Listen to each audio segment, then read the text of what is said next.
Would you like to learn how to make this hooded cowl using your Sentro 48 pin or king-sized Addi?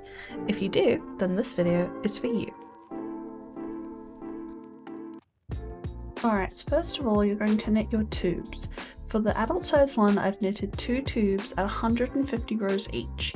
I use waste yarn on the ends and seam the tubes close together when I remove it. You'll also need to do a tube at 120 rows with waste yarn. However, we're going to leave the waste yarn on and seam the edges together to make a loop. Alright, so you'll want to grab a crochet hook. I'm using a 4.5mm crochet hook. Anything similar will be fine. You want to find your first stitch on both ends on your waste yarn. We're going to loop them together. So you're going to want to insert your hook into the first stitch on one end, and then you're going to want to grab your next first stitch on your other end of your project. Now you're going to pull this loop through and underneath the first loop, and you're going to do this and work your way around your project with each of the loops, and that'll just connect both sides of the project, so that way we have a nice big almost infinity scarf type thing. So just pull that over and pull that under the loop, pull it over and under the loop and over. So you're just going to keep doing this all the way around until you get back to that first stitch.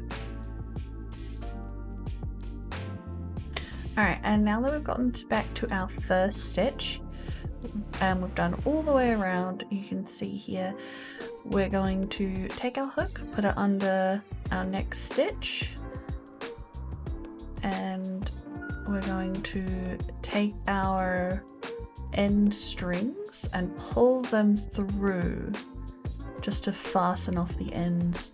Now I tie my waste yarn to my project yarn when I'm doing my rows, so you can see here I'm just fiddling around with undoing the waste yarn and just trying to make sure that everything is not going to get all mixed up together.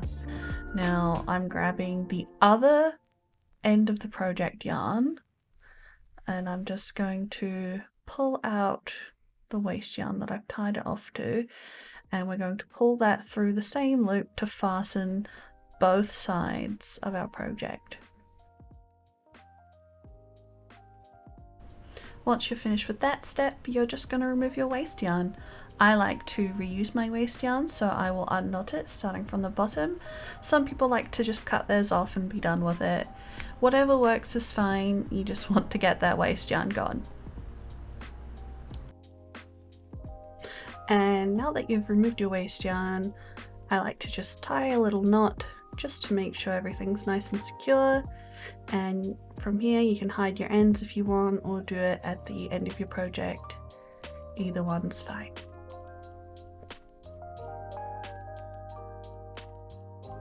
Alright, now we're going to be moving on to the hood of our project.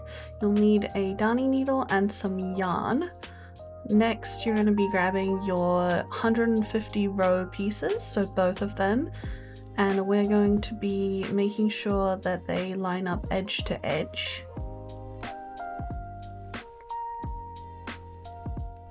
Along the long ways as well, so edge to edge all the way along the long ways, and we're going to mattress stitch all along here. Now if you're not sure how to mattress stitch, what you're going to do is you're going to line up the edges and you're going to stitch along the middle of these V's. So you're going to take your needle, insert it through the middle of the V and pick up 2 stitches and push that through. Then you're going to go onto the other side, insert into the middle of the V, pick up 2 stitches, pull it through.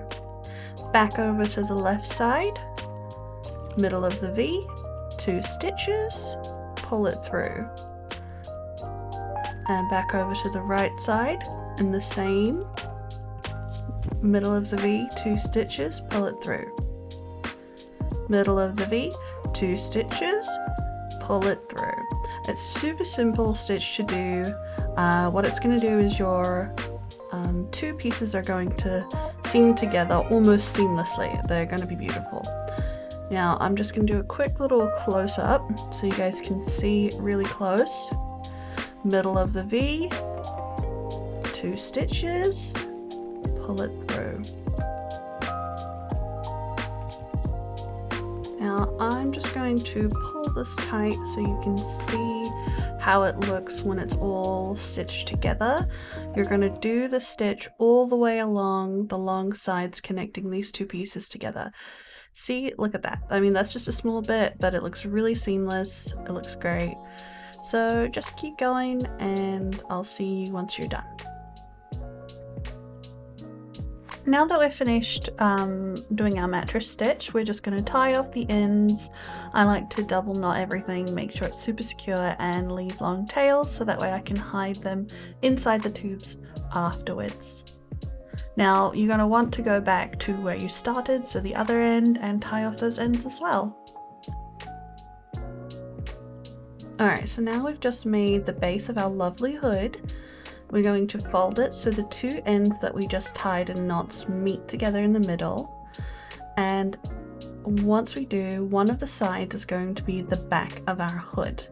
Now we're going to get our needle again and some thread, and we are going to mattress stitch up the side, or rather what will be the back of our hood.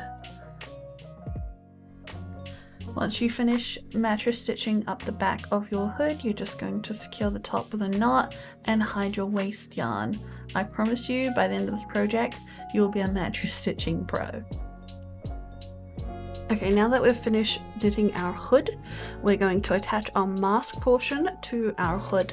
So that means matching up seam sides together at the back. So the back of the mask seam to the back of the hood seam. You're going to want to make sure those line up. I like to get a stitch marker and put it in the middle, as you can see. Now once you've matched those seam sides together, you're going to want to start doing your mattress stitch. Now your mattress stitch is going to connect the bottom of your mask to the bottom of your hood. Now you're going to want to start from the center and work your way out to one side. Once you've finished all the way out to the end of one side, you're going to tie it off, trim off the needle, and I like to leave long tails so that I can hide them inside the tubes. Then you're going to want to return back to your center, put your needle back onto the initial piece of string that you left, and start working on the other side. Alright, now once you're finished, your hood should be looking something like this. All you're going to want to do now is make sure that all your loose ends are tightened and fastened with little knots, and you probably want to go through the whole thing, make sure that you hide all your little tails, just you tuck it into the tubes, and yeah, that's it. There is a PDF pattern of this tutorial available on my Ko-Fi. The PDF version has sizing for adults, teens, and kids. To try and keep things affordable for other crafters, it's set to pay what you want, starting at only $1. If you're able to pay more and would like to, I would appreciate it so much. Every little bit helps in trying to support me and bringing you more content. So thanks again, and I hope you have a wonderful day.